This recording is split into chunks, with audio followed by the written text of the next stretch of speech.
திருத்தூதர் பணிகள் 5வது அதிகாரம் 27வது வசனத்தில் இருந்து 32வது வசனம் வரை மற்றும் 40, 41 ஆகிய வசனங்கள்.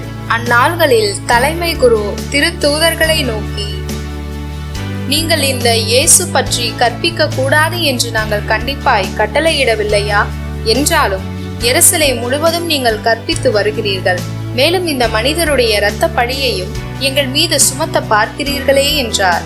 அதற்கு பேதுருவும் திருத்தூதரும் மறுமொழியாக, மனிதர்களுக்கு கீழ்ப்படிவதை விட கடவுளுக்கு அல்லவா கீழ்ப்படிய வேண்டும்? நீங்கள் சிலுவையில் தொங்க வைத்துக் கொன்ற இயேசுவை நம் மூதாதையரின் கடவுள் உயிர்த்தெழ செய்தார். இஸ்ரேல் மக்களுக்கு மனமாற்றத்தையும் பாவ மன்னிப்பையும் அளிப்பதற்காக கடவுள் அவரை தலைவராகவும் மீட்பராகவும் தமது வலது பக்கத்துக்கு உயர்த்தினார். இவற்றுக்கு நாங்களும் கடவுள் தமக்கு கீழ்ப்படிவோருக்கு அருளும் தூய ஆவியும் சாட்சிகள் என்றனர். பின்பு அவர்கள் திருத்தூதர்களை அழைத்து அவர்களை நெய்ய புடைத்து இயேசுவை பற்றி பேசக்கூடாதென்று கட்டளையிட்டு விடுதலை செய்தனர்.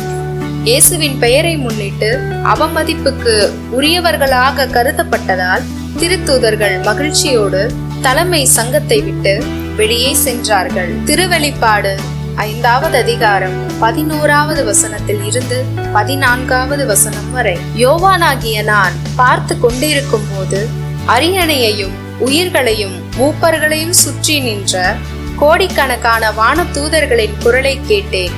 கொல்லப்பட்ட ஆட்டுக்குட்டி வல்லமையும் செல்வமும் ஞானமும் ஆற்றலும் மாண்பும் பெருமையும் புகழ்ச்சியும் பெற தகுதி பெற்றது என்று அவர்கள் உரத்த குரலில் பாடிக்கொண்டிருந்தார்கள். பின்பு விண்ணுலகு, மண்ணுலகு, கீழுலகு, கடல் எங்கும் இருந்த படைப்புகள் அனைத்தும் அவற்றில் இருந்த ஒவ்வொன்றும் அரியணையில் வீற்றிருப்பவருக்கும் ஆட்டுக்குட்டிக்கும் புகழ்ச்சியும் மாண்பும் பெருமையும் ஆற்றலும் என்றென்றும் உரியன என்று பாட கேட்டேன்.